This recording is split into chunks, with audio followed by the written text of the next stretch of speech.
বান্দরবান। পাহাড়, ঝর্ণা আর মেঘের রাজ্য হলো বান্দরবান। তাই তো বান্দরবানের অপরূপ এই নৈসর্গিক সৌন্দর্য দেখার জন্য প্রতিদিনই অসংখ্য পর্যটক ভিড় জমায় বান্দরবানে।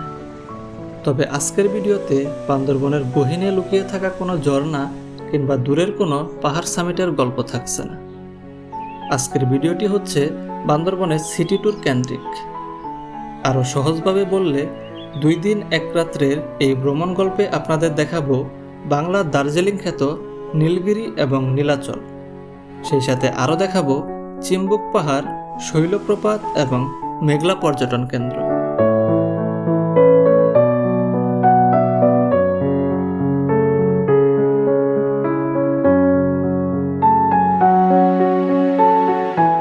পাহাড়ের অস্থিতিশীল পরিস্থিতির কারণে বান্দরবানের অসংখ্য পর্যটন স্পট এখনও বন্ধ রয়েছে। সেই সাথে দিন দিনই কমছে বান্দরবানে পর্যটকের সংখ্যা। তবে আপনারা চাইলে বান্দরবানের সিটি ট্যুরে যেতে পারেন। সিটি ট্যুর কেন্দ্রিক সকল তথ্যই থাকছে আজকের ভিডিওতে। সেই সাথে কতটা কম খরচে এই ট্যুরটি শেষ করতে পারবেন থাকবে সেই সম্পর্কিত তথ্য।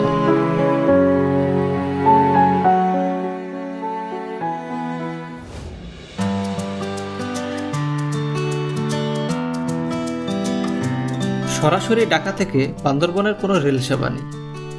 তবে আপনারা চাইলে ঢাকার কমলাপুর কিংবা বিমানবন্দর রেলওয়ে স্টেশন থেকে রাত 11টা 15 তুরনা এক্সপ্রেস ট্রেনে করে চট্টগ্রাম পর্যন্ত আসতে পারবেন, যার শোভন চেয়ারের ভাড়া পড়বে 405 টাকা।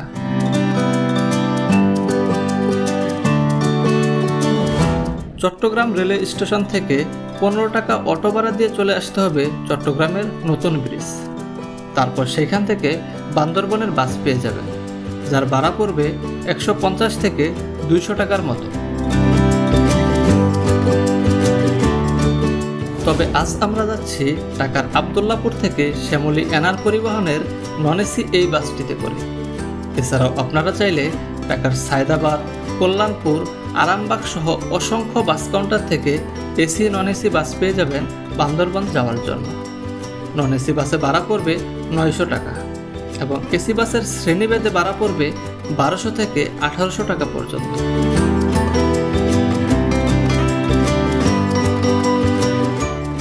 আল্লাহর নামে রাত 10টা 30 আমাদের বাস যাত্রা শুরু করলো বান্দরবানের উদ্দেশ্যে। যেতে আনুমানিক সময় লাগবে 8 থেকে 9 ঘন্টার মতো।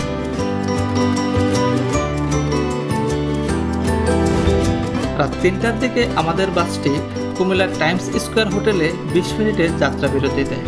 চাইলে এখান থেকে রাতের খাবারটুকু সেরে নিতে পারেন। তবে যাত্রা বিরতি দেওয়া এই সকল হোটেলগুলোতে খাবারের দাম তুলনামূলক একটু বেশিই থাকে, তাই কোনো কিছু অর্ডার করার আগে অবশ্যই দাম জেনে নেবেন। 20 মিনিটের যাত্রা বিরতি শেষ করে বাস আবারও ছুটে চলছে বান্দরবানের উদ্দেশ্যে। সকালে ঘুম ভাঙার পর পাহাড়ের এই সকল আঁকাবাঁকা রাস্তার সৌন্দর্যই জানান দেবে, আর অল্প কিছুক্ষণের মধ্যেই পৌঁছে যাব আমাদের কাঙ্ক্ষিত গন্তব্যে। বান্দরবান আসার সময় অবশ্যই সাথে করে এনআইডি কার্ডের ফটোকপি নিয়ে আসবেন। যাদের এনআইডি কার্ড নেই তারা জন্ম নিবন্ধনের ফটোকপি নিয়ে আসতে পারেন।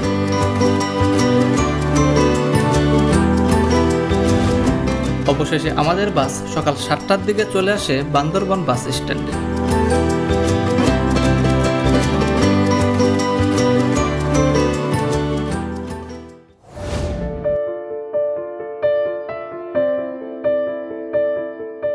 বাস স্ট্যান্ড থেকে সকালে নাস্তার পর্ব শেষ করে চলে যাই আমাদের আগে থেকে বুকিং দিয়ে রাখা হোটেল রিভার ভিউতে, যা বান্দরবান শহর থেকে 1.5 কিলোমিটার ভিতরে অবস্থিত। আমাদের এই রুমের ভাড়া পড়েছিল 1000 টাকা। বান্দরবান বাস স্ট্যান্ডের পাশেও অসংখ্য হোটেল রয়েছে, আপনারা চাইলে সেই সকল হোটেলগুলোতেও থাকতে পারেন। আমাদের এই হোটেল সহ আশেপাশের বেশ কিছু হোটেলের নাম ও বুকিং নাম্বার এই ভিডিওর ডেসক্রিপশন বক্সে দেওয়া থাকবে।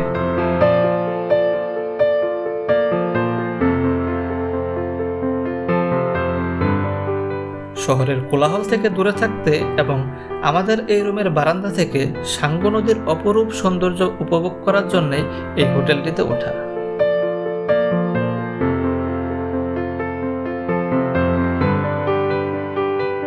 হোটেলে চেক ইন করার পর ঘণ্টাখানেক রেস্ট নিয়ে বের হয়ে পড়ি আমাদের আজকের দিনের প্রথম গন্তব্য মেঘলা পর্যটন কেন্দ্র দেখার উদ্দেশ্যে।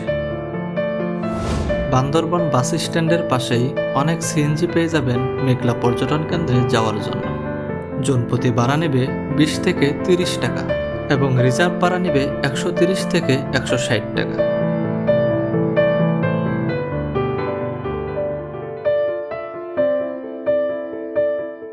এখন আমরা আছি মেঘলা পর্যটন কেন্দ্রের মূল ফটকের সামনে। ভেতরে প্রবেশ করার জন্য জনপ্রতি 50 টাকা দিয়ে টিকিট কাটতে হবে।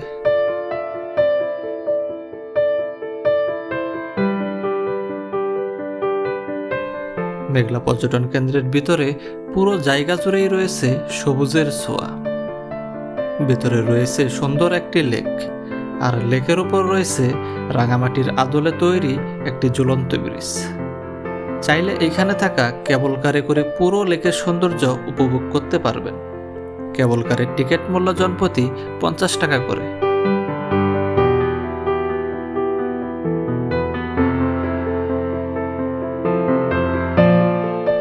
এছাড়াও এখানে রয়েছে লেকের মধ্যে কায়াকিং এর সুব্যবস্থা, যার টিকিট মূল্য জনপ্রতি 100 টাকা করে। মেঘলা পর্যটন কেন্দ্রের ভিতরের সৌন্দর্য সত্যি অসাধারণ। মেঘলা পর্যটন কেন্দ্রে বেশ কিছুটা সময় কাটিয়ে আমরা চলে আসি আমাদের হোটেলে।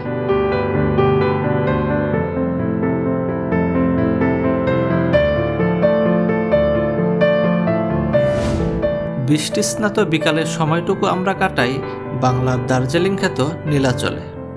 বান্দরবন বাস স্ট্যান্ডের আশেপাশেই পেয়ে যাবেন অসংখ্য হোটেল এবং রেস্টুরেন্ট। যে কোনো একটি থেকে দুপুরের খাবার খেয়ে নিতে পারবেন।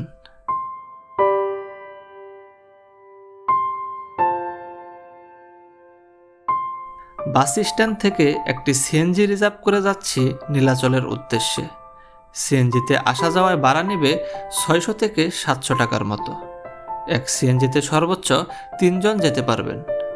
নীলাচল যাওয়ার সময় রাস্তায় 60 টাকা রোড ট্যাক্স দিতে হবে এবং এই টাকা আপনাদেরকেই দিতে হবে।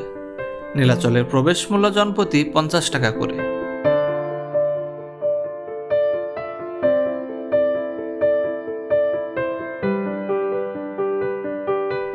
নীলাচলে আসলে আপনারা চারিদিকে দেখতে পাবেন মেঘের খেলা। এখানে মেঘ এসে ছুঁয়ে যাবে আপনাকে। নীলাচল আসলে আপনারা নীলাচল নীলাম্বরী নামক রিসর্ট পেয়ে যাবেন। চাইলে এখানেও রাত্রিযাপন করতে পারবেন। বিকালের সময়টুকু আমরা নীলাচলের বৃষ্টি এবং মেঘ দেখে কাটিয়ে সন্ধ্যার দিকে চলে আসি বান্দরবন শহরের দিকে। রাতের খাবারের জন্য আমরা বান্দরবন বাস স্ট্যান্ডের পাশেই অবস্থিত হিলভিউ রেস্টুরেন্টে গিয়েছিলাম। এই রেস্টুরেন্টের খাবারের স্বাদ এবং মান দুটোই অসাধারণ।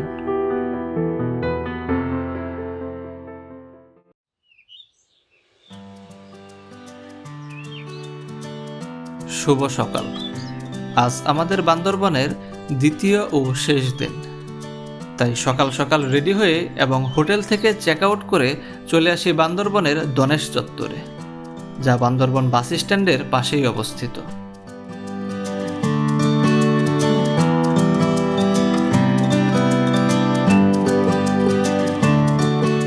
এখান থেকে আপনারা বান্দরবনের বিভিন্ন স্পটে যাওয়ার জন্য চাঁদের গাড়ি, মাহিন্দ্রা এবং হাইস গাড়ি ভাড়া পেয়ে যাবেন।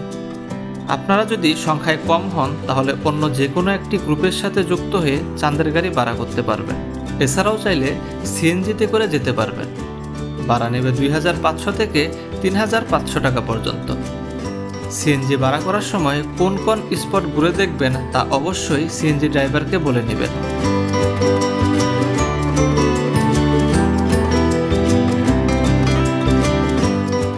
আমরা যেহেতু 2 জন ছিলাম তাই অন্য একটি গ্রুপের সাথে যুক্ত হয়ে একটি চাঁদের গাড়ি ভাড়া করি।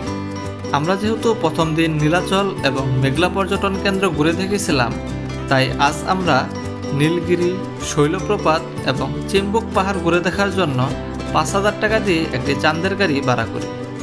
এক গাড়িতে সর্বোচ্চ 10 থেকে 12 জনের মতো যেতে পারবেন।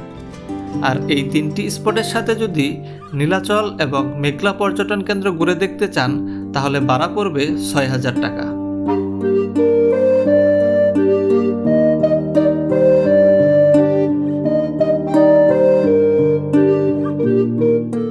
আমরা আছি মিলনছড়ি আর্মি চেকপোস্টে। নীলগিরি যাওয়ার পথে এই চেকপোস্টে আপনাদের এনআইডি কার্ডের ফটোকপি জমা দিতে হবে।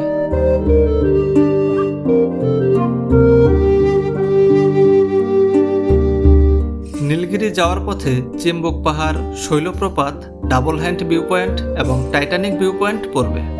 তবে এই স্পটগুলোতে আমরা নীলগিরি থেকে আসার পথে দাঁড়াবো, কারণ সকাল সকাল নীলগিরিতে মেঘের পরিমাণ অনেক বেশি থাকে। তাই সেই মেঘের বেলা দেখার জন্য আমাদের চাঁদের গাড়ি ছুটে চলছে নীলগিরির উদ্দেশ্যে। নীলগিরি যাওয়ার পথে চারিদিকের সৌন্দর্য আপনাকে মুগ্ধ করবে।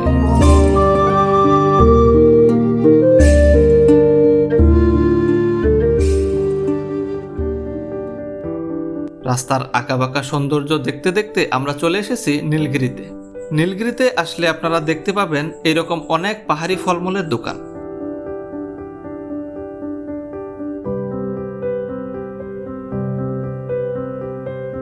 নীলগিরিতে প্রবেশ মূল্য জনপ্রতি 100 টাকা করে, সেই সাথে চাঁদের গাড়ি পার্কিং ফি 300 টাকা এবং এই টাকা যাত্রীদেরকেই দিতে হয়।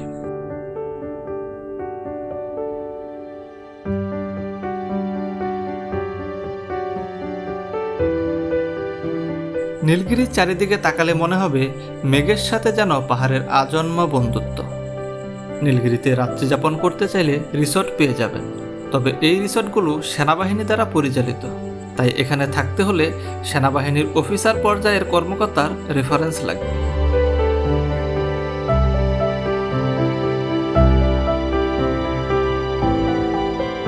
নীলগিরির অপরূপ সৌন্দর্য উপভোগ করতে করতে চাইলে দুপুরের খাবারটুকু এখান থেকে সেরে নিতে পারবেন।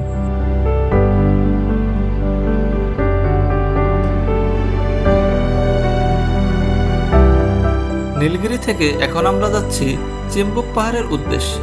চিম্বুক পাহাড় যাওয়ার পথে আমরা ঘুরে দেখব ডাবল হ্যান্ড ভিউ পয়েন্ট এবং টাইটানিক ভিউ পয়েন্ট।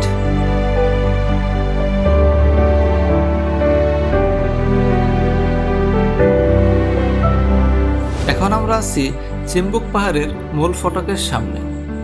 এখান থেকে জনপ্রতি 20 টাকা দিয়ে টিকিট কেটে ভিতরে প্রবেশ করতে হবে।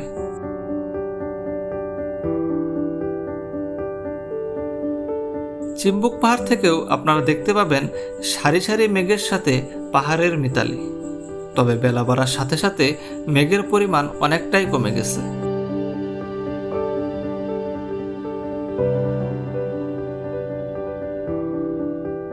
বেশ কিছুটা সময় আমরা এখানে কাটিয়ে এখন চলে যাচ্ছি আমাদের আজকের দিনের শেষ স্পট শৈলপ্রপাত দেখার জন্য।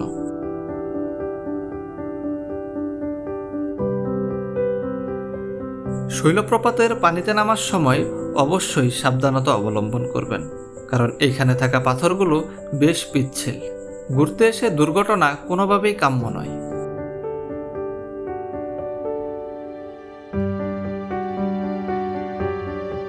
শৈলপ্রপাতের পাশেই আদিবাসীদের তৈরি অনেক জিনিসপত্রের দোকান পেয়ে যাবেন, চাইলে এখান থেকে জিনিসপত্র কেনাকাটা করতে পারবেন।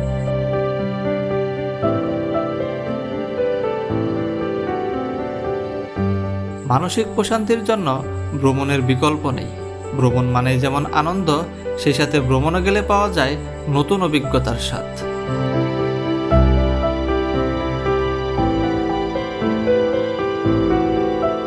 তো দর্শক বন্ধুরা, আশা করি বান্দরবনের সিটি ট্যুরের একটি সঠিক গাইডলাইন দিতে পেরেছি। এই ভিডিও সম্পর্কে আর কোনো তথ্য জানার থাকলে অবশ্যই কমেন্ট করবেন, ইনশাআল্লাহ উত্তর দেওয়ার চেষ্টা করব। আজকের মতো এখান থেকেই বিদায় নিচ্ছি। খুব শীঘ্রই হাজির হব নতুন ভিডিও নিয়ে।